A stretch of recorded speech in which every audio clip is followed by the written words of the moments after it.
Nicola's been interested in military history since childhood. Dad was an HMS Warrior, and I presume that's a modern one, not the Victorian one in Portsmouth Harbour, during the Christmas nuclear tests.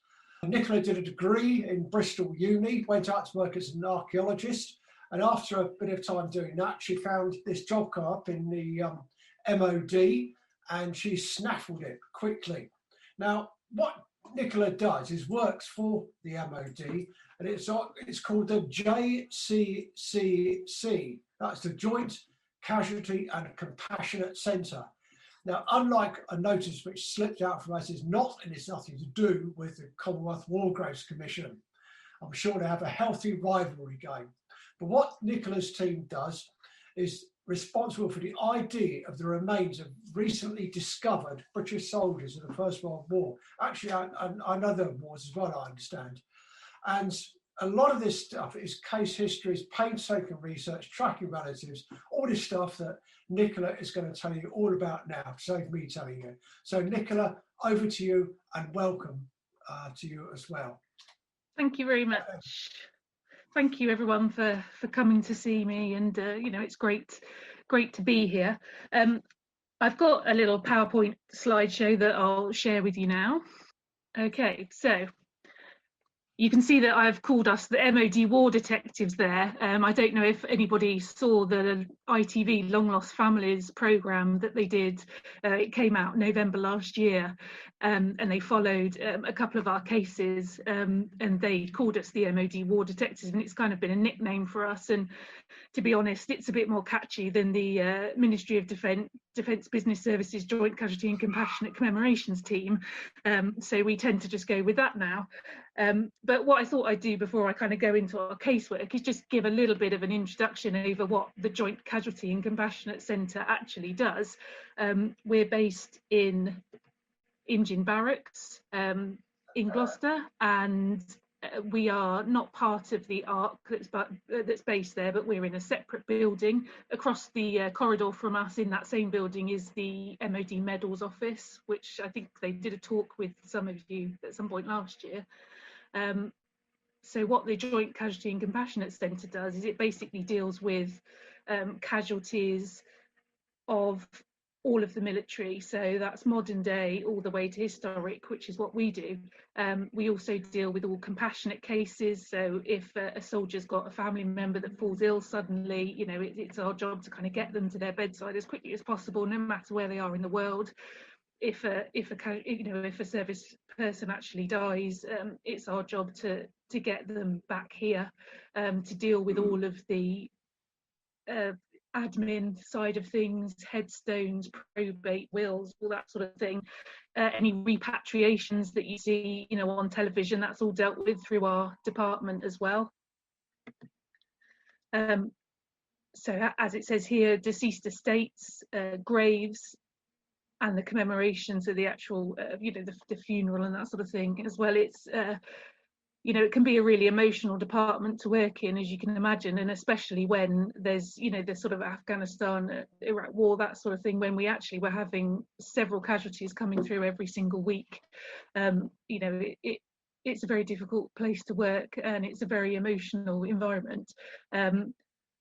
Our team, Commemorations, we were put on hold really when that war was ongoing, due to the fact that there were so many deaths coming through, and really everybody needed to get involved and help out. So a lot of the cases we had were weren't getting done. So what they eventually did was they expanded the team, and I say expanded, there's only 6 of us, so it was only 2 previously dealing with all of this work for British casualties. So they expanded us to 6, which is when I joined, and at that point we made it our mission to clear the backlog and then to deal with all of the new cases that are coming in. So what the Commemorations team does is the identification of human remains. So whenever human remains are found in any place in the world and they're deemed to be historic British armed forces, our team gets involved to try and identify them. As you can imagine, a majority of our cases are First World War, and the place we go the most is France and Belgium. We also deal with Second World War, and I'm currently working on a project for the Korean War as well. We travel all over the world. I've been to here, there and everywhere: Albania, Norway, Denmark, France, Belgium, the Netherlands, Germany, Italy. We've been to Canada. We've had cases in the Far East. We really do travel everywhere dealing with this kind of work. The other side of what we do is unknown soldiers. So that's when the soldier has already been buried as an unknown. So his grave will say known unto God. Sometimes there's a bit more information behind that headstone. It might say an unknown corporal of the Lancashire Fusiliers, or an unknown officer of such and such a regiment. And members of the public actually come to us and suggest that they have an idea as to who may be buried in that grave. They then can submit the information that they have, and we can work through it and see if we can make an identification. Those cases, we work closely with the Commonwealth War Graves Commission, because obviously they are the ones that have the grave registration details. They manage the headstones, so they can immediately take a look at their records and see if the case has got legs, and then if it has, it gets passed on to us for sort of final research and adjudication. A big part of what we do when we're actually trying to identify human remains is obviously finding out who they are. So to do that, we use a combination of historical research, DNA testing, and to do that we obviously need to trace next of kin. So a big part of what I do is genealogy and tracing families. I love that part of the job. Actually, I find it really interesting delving deep into people's family histories, and when I actually finally make contact with a family, I generally tend to know more about them than they do, and it can be quite difficult sometimes, because we can actually uncover some sort of family secrets, and then it's news to the people we get in contact with. So it's a really interesting part of it. And the other thing that our team does is the Protection of Military Remains Act. So that's if someone wants to go and do some archaeology around a Spitfire that they know's crash landed somewhere, they have to get in contact with us and get a license to do that dig, for the fact that we don't want them digging somewhere where there's potentially human remains.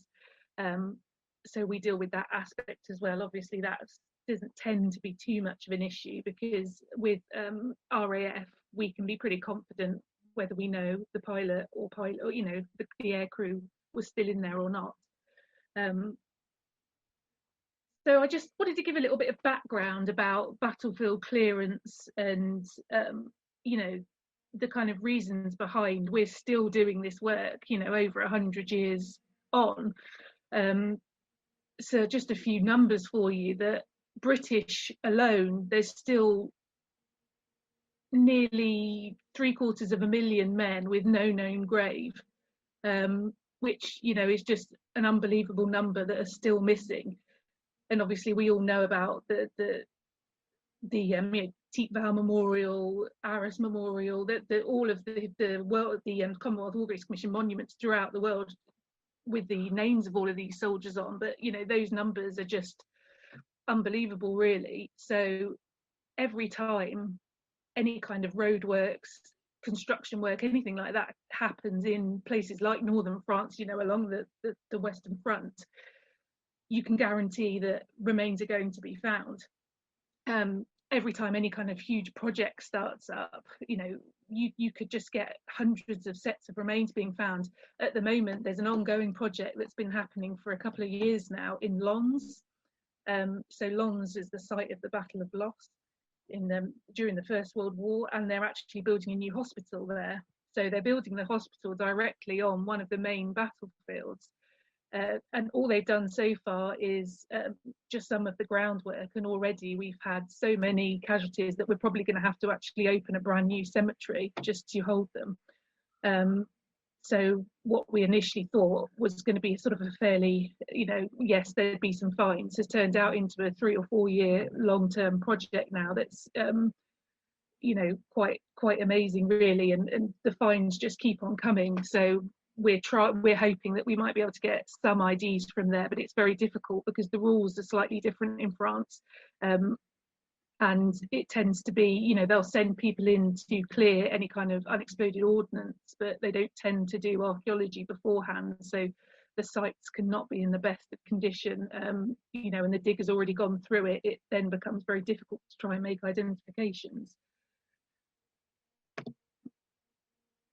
But however, the battlefield clearance before and after World War I, obviously previous to World War I, there wasn't really any kind of burial as such. You know, yes, there'd be mass graves, but the sort of the individual burials like we have never really happened. However, there's huge numbers of dead coming out of World War I meant that families wanted somewhere, you know, they wanted to know where their loved ones were buried, and you know, they expected to have a place where they could grieve for their loved ones. So they began to keep track of where these men were being buried,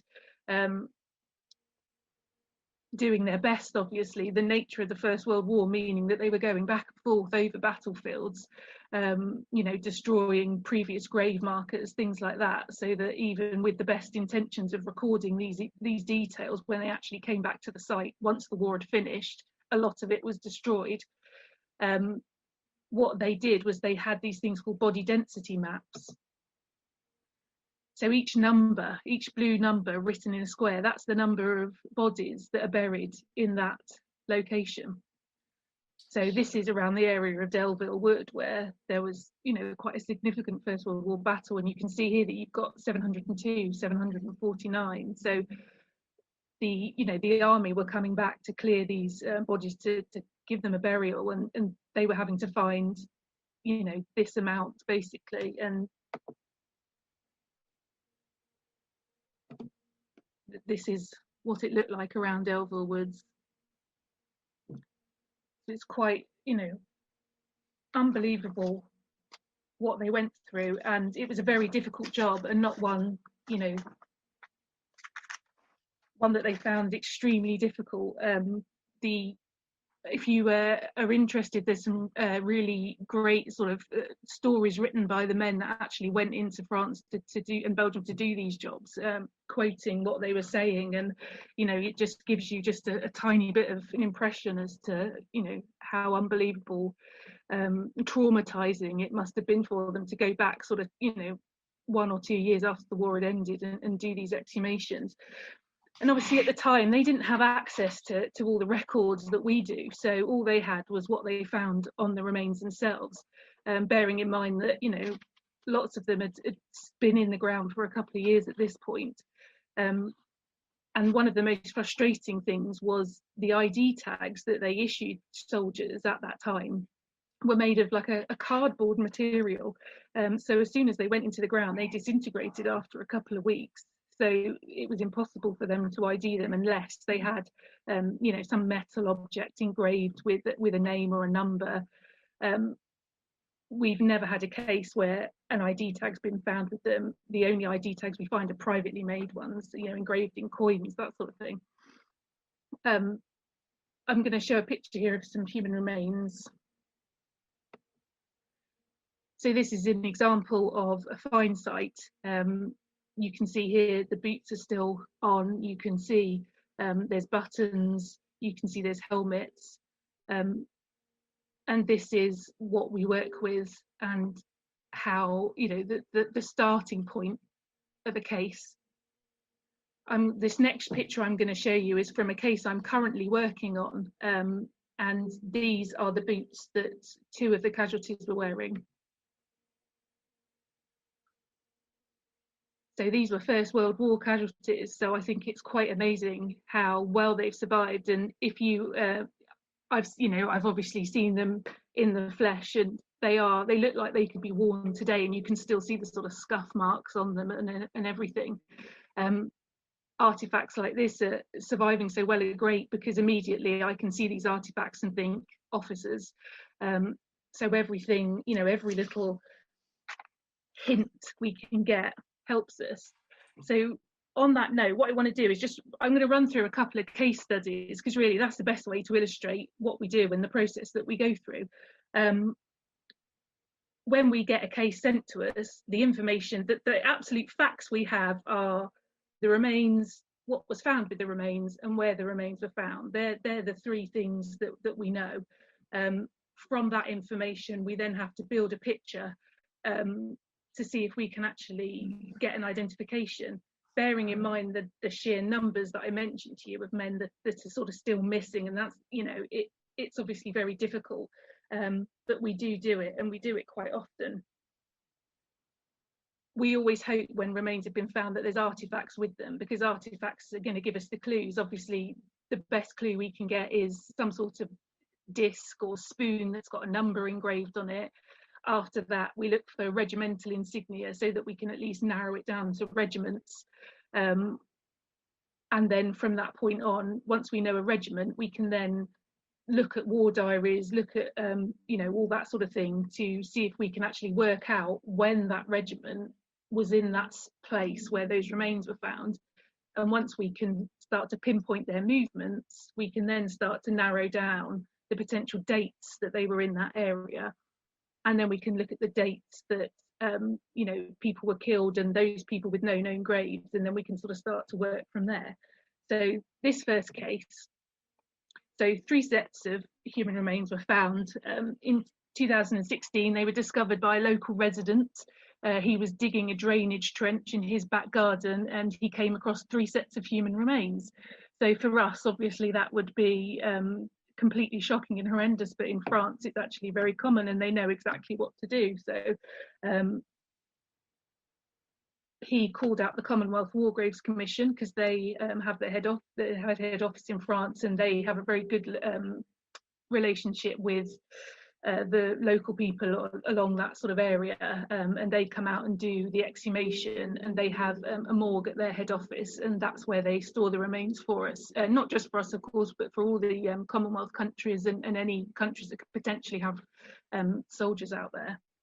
So with these 3 sets of remains were found this shoulder title, and then a few other bits such as like a wristwatch, a silver pipe band, you know, buttons, things like just little scraps of uniform.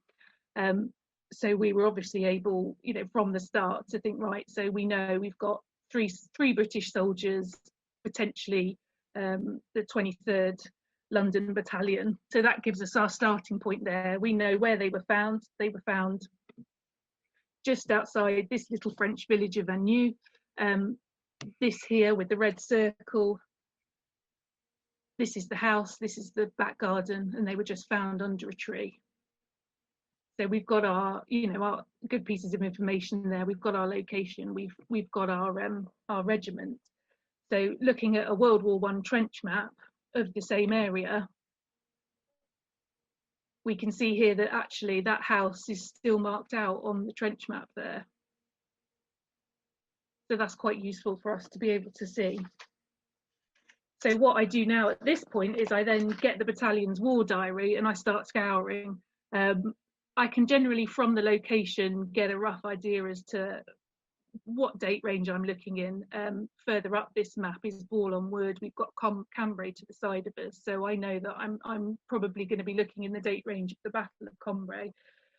Obviously, when you've been doing this job for as long as I am, you start to know through locations what the dates are going to be.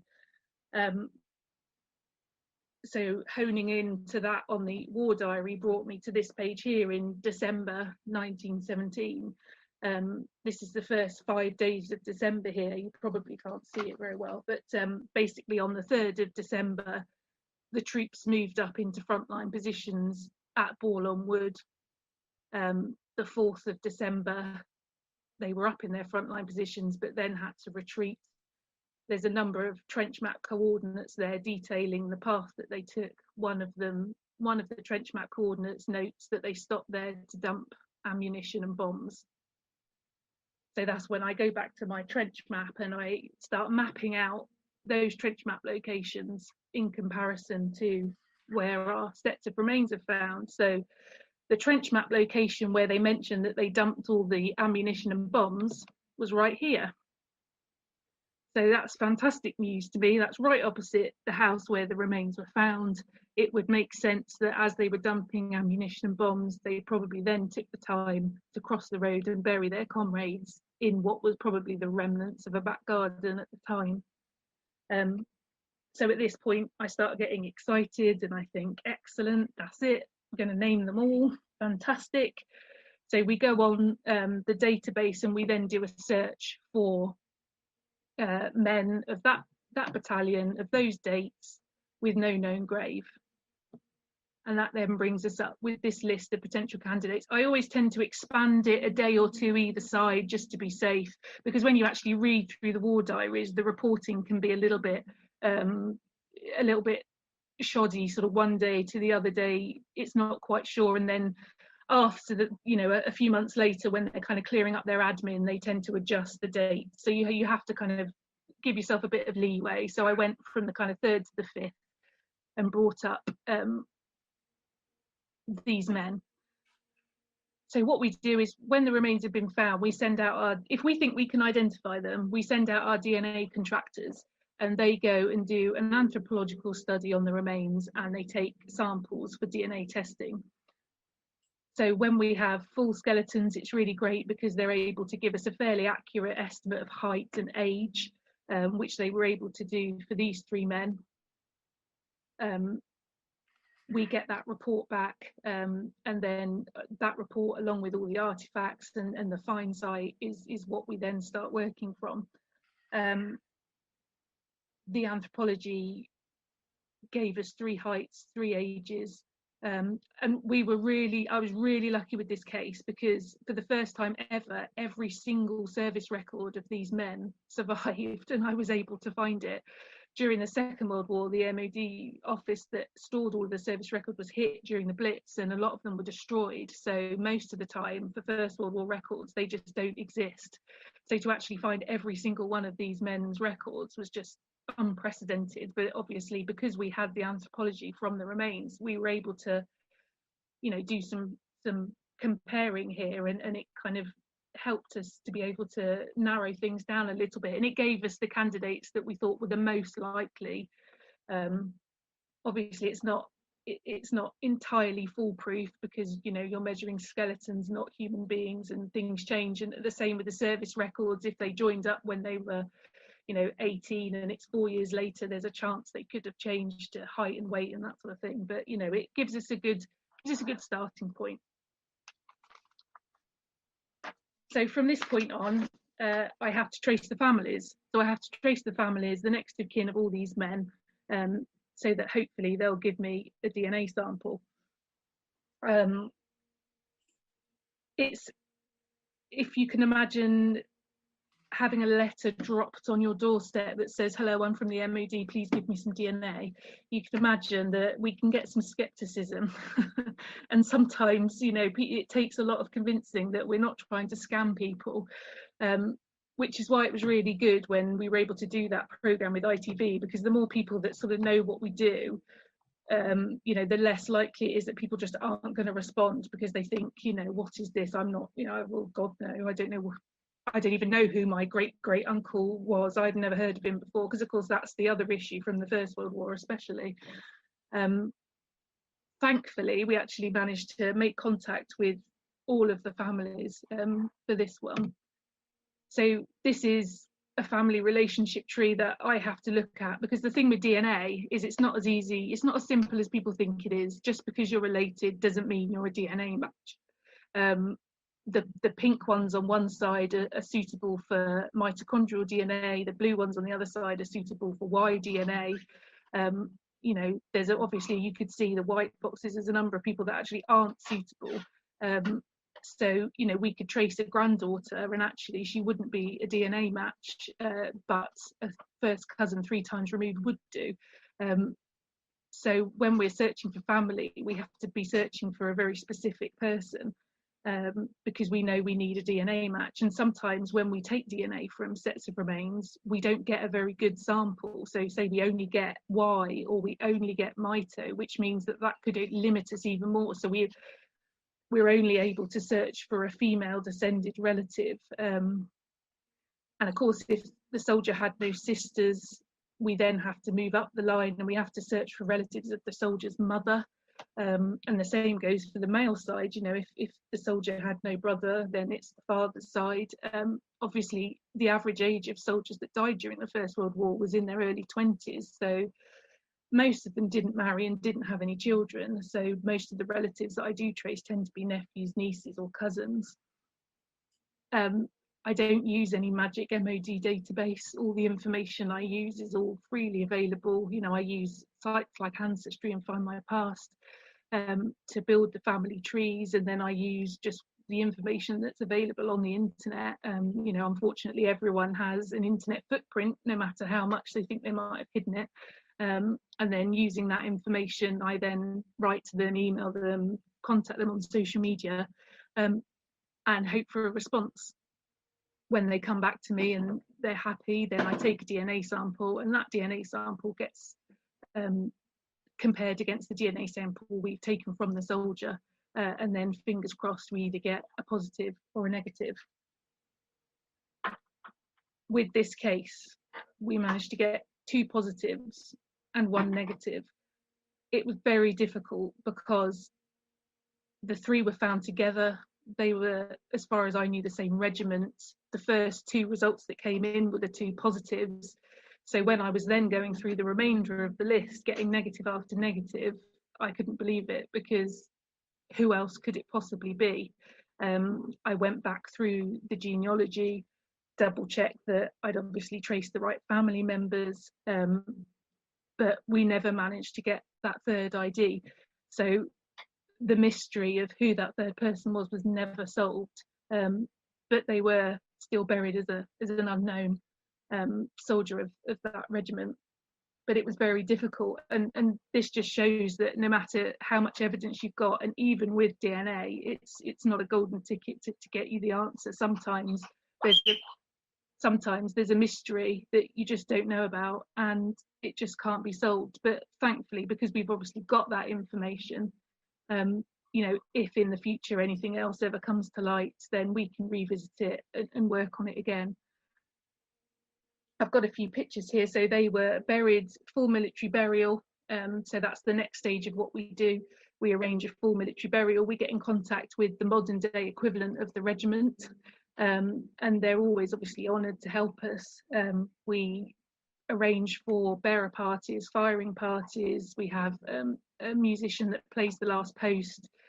We arrange for, you know, a reception afterwards where the family and everyone can gather. We always, you know, most of the time the families will come out as well with us. We have a military padre who leads the service, and these are pictures from that funeral.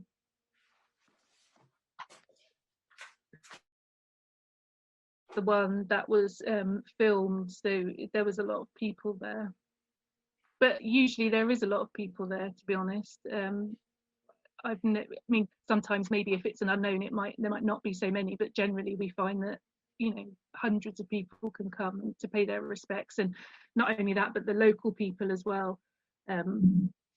You know, always show up, and we always have the mayors of the town and everything. It's really lovely. And you know, I've done services in Arnhem in the Netherlands for you know, and the people out there are just amazing, you know, still so grateful for the role the British played. And I have a little short video here as well that I'm hoping will work. But this is some of the family that came. So the chap in the middle of the picture, Paul, he actually flew all the way from America to come to this service, and he brought several members of his family. A lady that we tested for one of the other soldiers who came back negative, she actually came out anyway and came to represent the unknown soldier, which we thought was really lovely. And, you know, even though it wasn't her great uncle, she still felt like, you know, she'd sort of put to rest maybe you know, years of not knowing what had happened to him, because despite the fact that this did happen over 100 years ago, I do find the families still find it a very emotional process, and you know, some families, the memory's been kept very much alive over the last 100 years, and for this to happen to them, it's, you know, it really affects them. And then when they're actually there at the cemetery, hearing the last post and seeing the coffins come, it, you know, they just can't help but get tearful. And we're the same, really. You know, when we've been working on a case for well over a year, these men become your family as well. They become part of your family. So it's very, you know, we get emotional every time.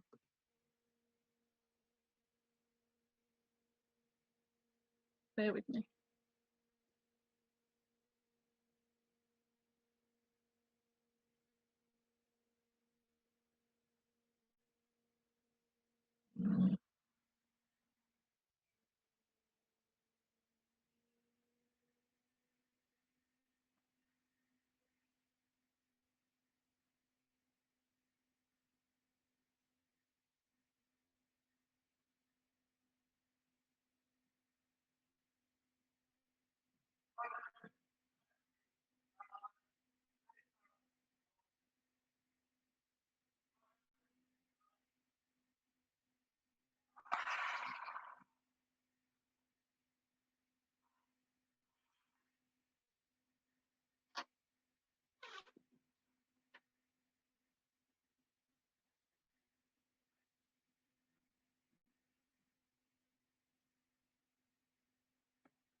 So this next case I'm going to talk about is a Navy case. So it's First World War again, but this particular soldier was part of the Royal Naval Division.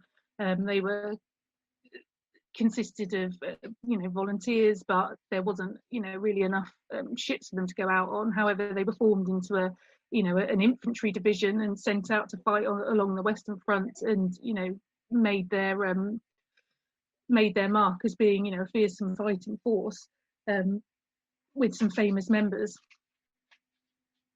So in this case, a set of human remains were found just on the outskirts of Gavrelle in France, during some roadworks. It was a 90% complete skeleton, and it was found with an Anson Battalion shoulder title in place on the shoulder, but it was also found with a Hood Battalion shoulder title further down where his pocket would have been. There was a few other bits and pieces such as general service buttons, shoulder bit, uniform pieces, buckles, spoons, mess tin, that sort of thing. So obviously, once again, we're starting off with our information. We've got potential Anson Battalion, although there's also a potential of Hood Battalion.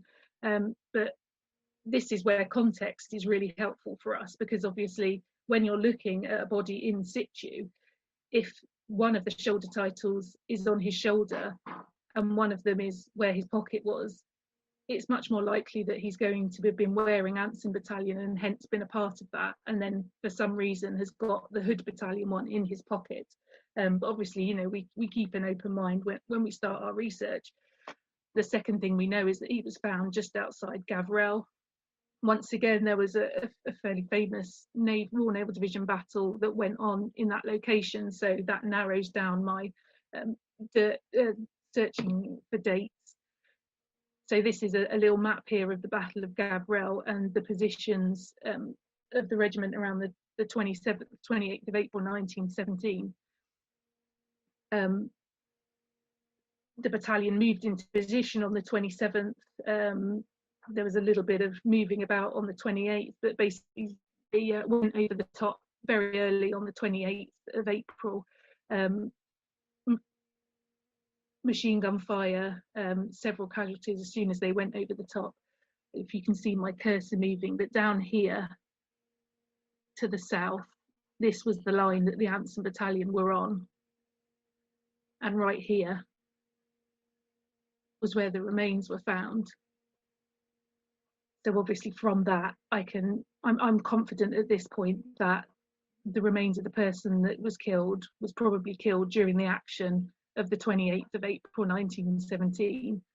So that means that I can then do my search for casualties that have got no known grave from the Anson Battalion from that date. When I did that search, it actually brought me up well over 30 candidates. And at that point, usually we might not be able to progress any further, because testing that many people and that many families is actually it's very difficult, and it takes so much time, and there's obviously always going to be a monetary issue. But because we had the full skeleton, we were able to do some of that anthropology on it and see if that was going to help us narrow it down. Again, one of the great things about the Royal Naval Division is that all of their service records still survive. And when we looked at the skeleton, he was actually only measured at about 5'2". And despite the fact that obviously the general height of men around that time was smaller than usual, 5'2" was particularly small. So I was hoping that actually when I got all the service records out and had a look, I would potentially be able to narrow it down enough to do some DNA testing. So going through all of the service records, the two that struck out for me was this chap here, Andrew Turner Irvine. So you can, I don't know if you can see or not, but his height's there listed as 5'2¾" from Glasgow. And here James Cameron Robertson, and his height being listed as 5'3½". So all of the other candidates were much further over that height, or sort of 5'5" onwards.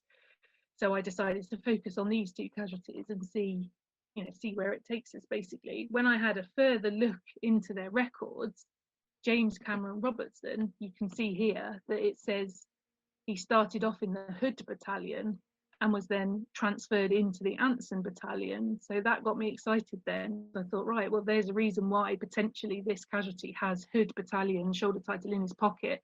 It was obviously, he served there previously, it was special to him. Maybe he's kept it on him all these years. The next stage is then tracing the next of kin. Scotland's always a nightmare for us because we don't have the same access to the records in Scotland that we do in the UK. So I do find it a lot more difficult, and you'd be surprised at how common a name James Cameron Robertson is as well. So when I struggle to find them, I can go out to the press, and the press are really good actually, and they'll always put out press releases for us. Here's the example for this one in particular. They'll always put out a press release for us. We've also got our own sort of social media, like we've got our own Facebook, and we've got a website that we can also put these appeals on. We find our Facebook page actually does really, really well. People are really helpful. But obviously the news websites and going on the radio and things like that are really helpful. And thankfully this actually brought someone in from the family. He was his nephew. His nephew was still alive and got in contact with us and was able to do a DNA sample. So Andrew Turner Irvine, his test came back negative, but no surprises, James Cameron Robertson came back as a positive. So that was fantastic news. We travelled out to do the burial. The Navy came with us. So this is a few photos. Strangely enough, actually, the Navy team that did that led the team for Prince Philip's burial were actually a similar. The lead actually led for this as well. So it was nice to see them on telly and doing what they do so well. Obviously, I'd had first-hand experience of how well they've done. So again, we have the buglers to play the last post. We have a firing party, and we fold the flag, always present it to the family. We've got order of services, that sort of thing. It's they always look fantastic, and it's just so nice for the families to get that closure, I think. We try, if we have any artifacts that we can present to the family, we will do. It depends on what they are and what the state of them is, really. If there's anything that's obviously got their name or number or anything like that engraved on it, then we'll always give that to them. If we aren't able to identify a casualty, but there is an artifact that we think is something the family would like, then we'll just save it in that maybe one day we would be able to present it. If there's no family at all, and we've not been able to trace anyone, then we'll present it to the regiment, and usually it will go into the regimental museum. I've also I work with the Soldiers of Gloucestershire Museum, and last year, just before this coronavirus hit, we had a little exhibit opened up with them. So they've actually got some of the artifacts from my cases in there to display that have got no family or anything like that. So that's really nice to know that people can see them, because obviously where we're based in Gym Barracks, no one can see anything we've got. So we do our best to try and show them about as much as we can.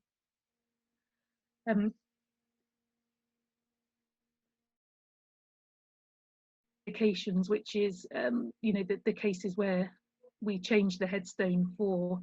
But I will briefly mention that, you know, those are great cases because there's all, we know, obviously we've always got a candidate, so there's always family, there's always an amazing story behind it. There's a lot of research that goes into it because we don't have the luxury of having a positive DNA test. We have to rely on the evidence that's presented to us. So we have to be very certain, because there has been cases in the distant past where it's actually turned out to be incorrect, and then we've had to go back to the family and, you know, undedicate a headstone and change it from a known to an unknown, which is obviously really distressing. So we are really hot on the research that's presented to us and the proof that's given. It's amazing what modern technology has brought to what we do, because everything's now available online. You know, all the records are on Ancestry, they're on the National Archives. You can just pull it up with the click of the button. And because of that, the cases we get have just grown and grown and grown. With people being able to sit at home now and pull together, you know, graves records, war diaries, service records. It just means that where we used to get maybe 3 or 4 of these identification cases a year, you know, we can be getting upwards of 50 to 60. And obviously over the lockdown period, there has been an increase because people have just had more time to be able to sit there and search through records. So we really do think that, you know, our jobs are just going to be getting busier and busier, especially as more building is happening, you know, throughout the world as the population increases and there's more need for houses and facilities and things like that. So we've certainly never got any quieter. They're just starting to build a huge, there's a huge canal project going on through the Somme at the moment as well. So we're looking at potentially hundreds of remains being found from that as well. I'm also working on a project to do with the Korean War, where back when Trump met with Kim Jong-un and they sort of, you know, relationships thawed for the brief period that they did, they let the Americans back in to do some more searching, and they gave them several hundred sets of remains. At this point, the Americans asked us if we'd be interested in having a go at identification, and we thought, yes, let's. We'd never actually even looked at it before, but I put together a database of all of the missing from the Korean War. British soldiers, so my list has just over 300. There's just over 300 British service personnel with no known grave from the Korean War. Putting that in perspective, the Americans have got nearly 8,000, but we are the next country with the highest loss. So I thought, well, 300, actually, that's a pretty manageable number. So what I've been doing is going through that list of 300 men, contacting their next of kin and asking if they provide a DNA sample to me. I've been then sending that DNA sample off to the labs in America, and they've been comparing it against their database, because obviously they've been working on the Korean War databases for years and years. They work differently to us. We don't exhume when a set of remains has already been buried, but the Americans will do that. So, you know, obviously they're very active on that front. But I've been ploughing through the Gloucesters.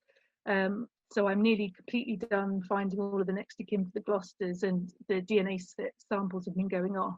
We haven't had any matches yet, but I'm keeping my fingers crossed. But even if we don't get any matches now, obviously in the future, when more sets of remains are hopefully discovered, you know, that those details will then be kept in that database so that, you know, they won't be missed again, which is great news. And that's been a really interesting project to be involved in, especially because actually a lot of the next of kin are still, you know, there's still sons and daughters and sisters and brothers still living. So it's an emotional subject for them as well.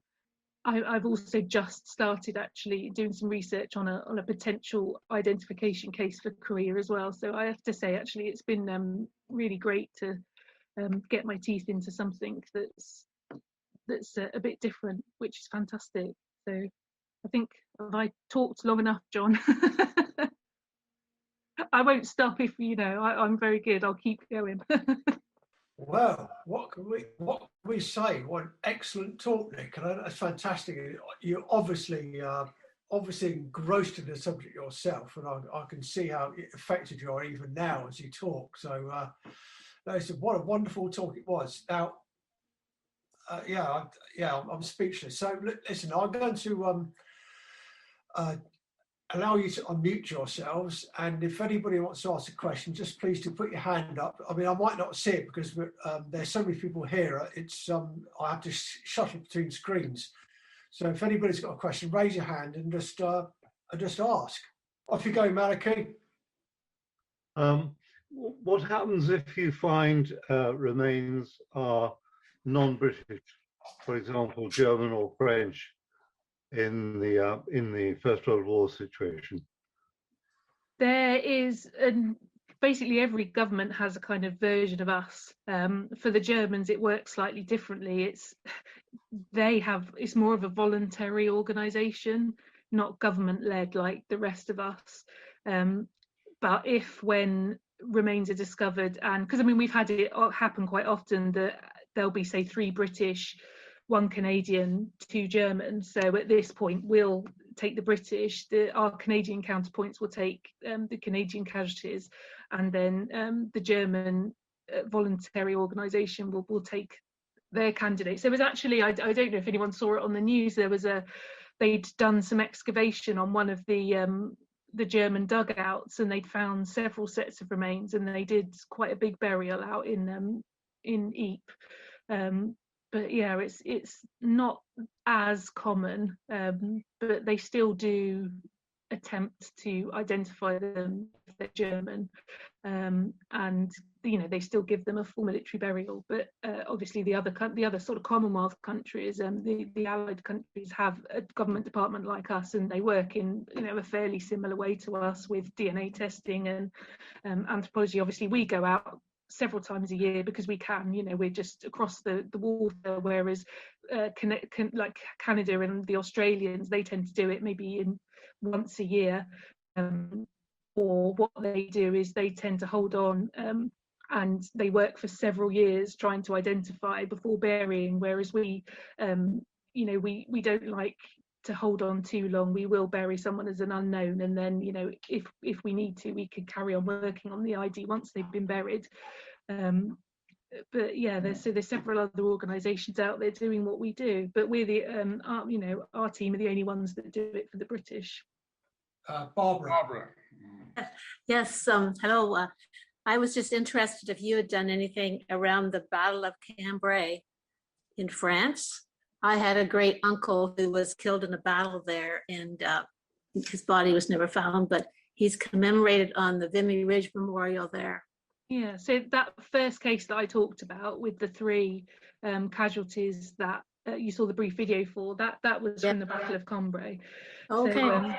So yeah, it's we do tend to find that certain battles, certain actions tend to, we have more cases for, but this was quite an unusual one, really, in the sense that, a local resident had found these men while he was digging in his back garden. But yeah, so that case in particular was the Battle of Cambrai. So okay. It was nice actually, because when we were out there, we took the families for a tour of the area. I always try and take them for a battlefield tour, and we take them to the memorial that their relatives' names are on, and so we did that for that one as well.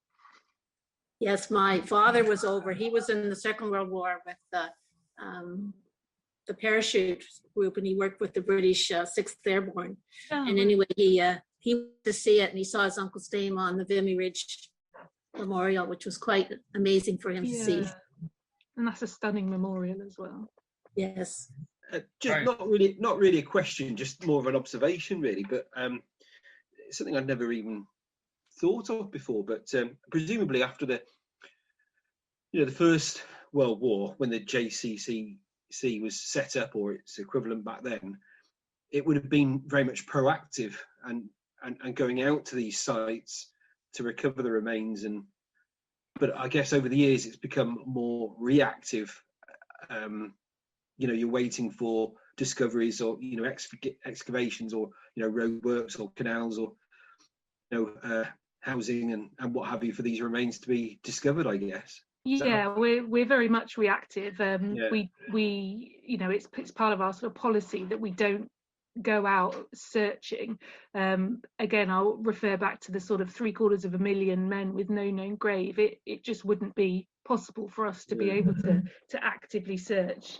And obviously, you know, we sort of get people that get in contact with us and say, oh, I think I know where my grandfather lay and that, you know, where he fell, etc. But you know, we just couldn't do it. It just would not be, you know, logistically, financially possible. So we do have to be reactive. And I mean, really, a majority of, you know, the countries that do this work are the same, really. I mean, obviously the Americans are a bit different, but they have the facilities and they don't have the numbers that we do. No other country really, you know, has the numbers that we are dealing with.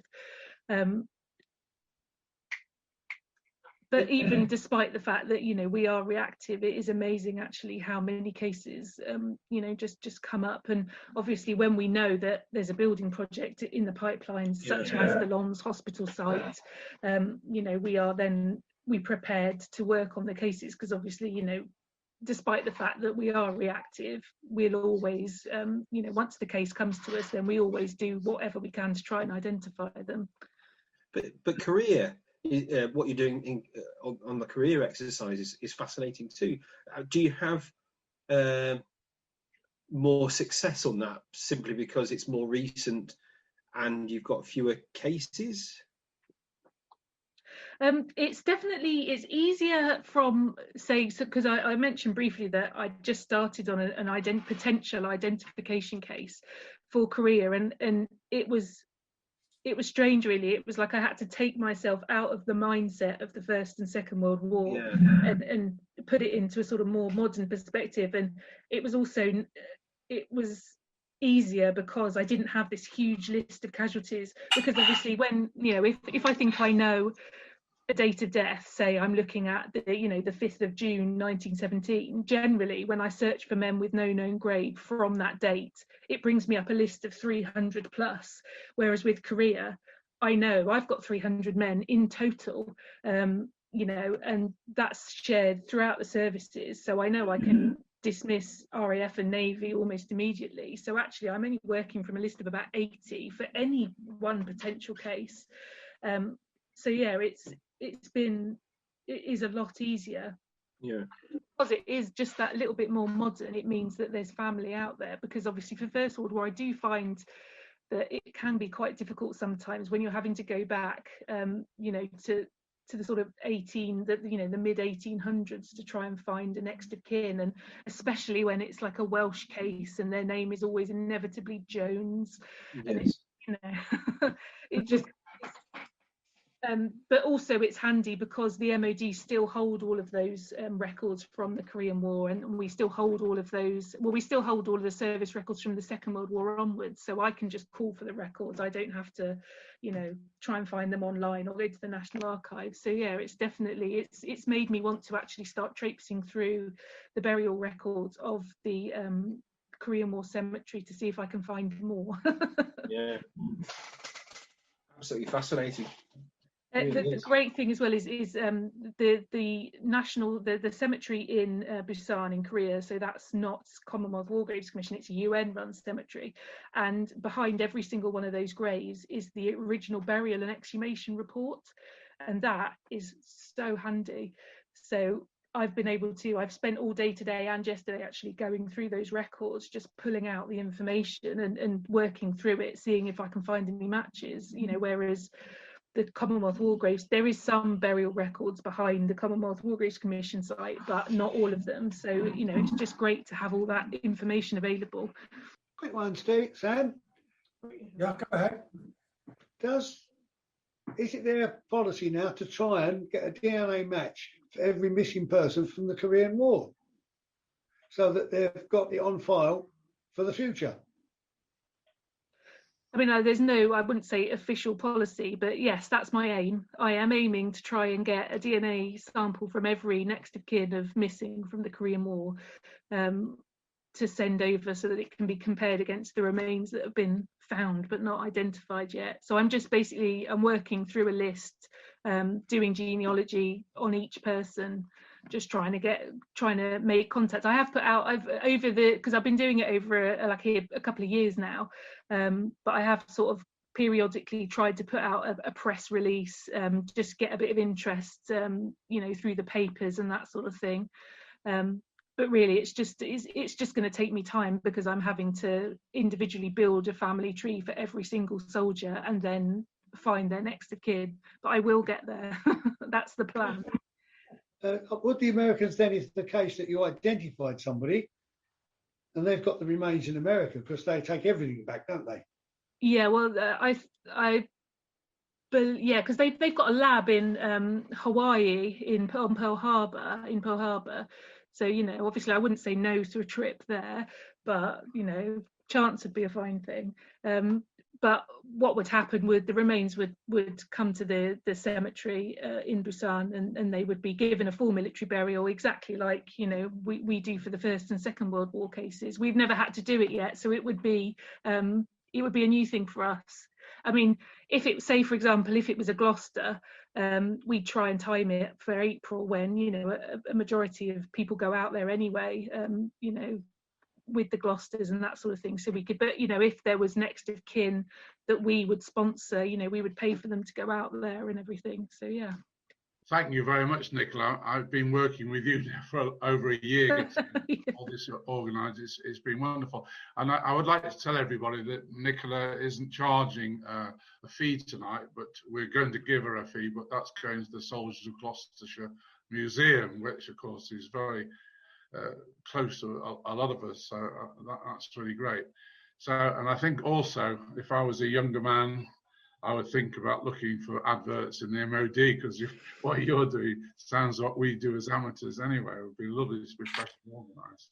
So thank you so much for bringing this in. I do have to give credit to the Daily Mail, which a lot of you don't approve of, but they actually first of all alerted me to this issue, and then the fact it all happened at Imjin Barracks, which was even more interesting. So I thought we could perhaps persuade someone to just to come over to Tewkesbury, but Nicola very quickly volunteered, and it's been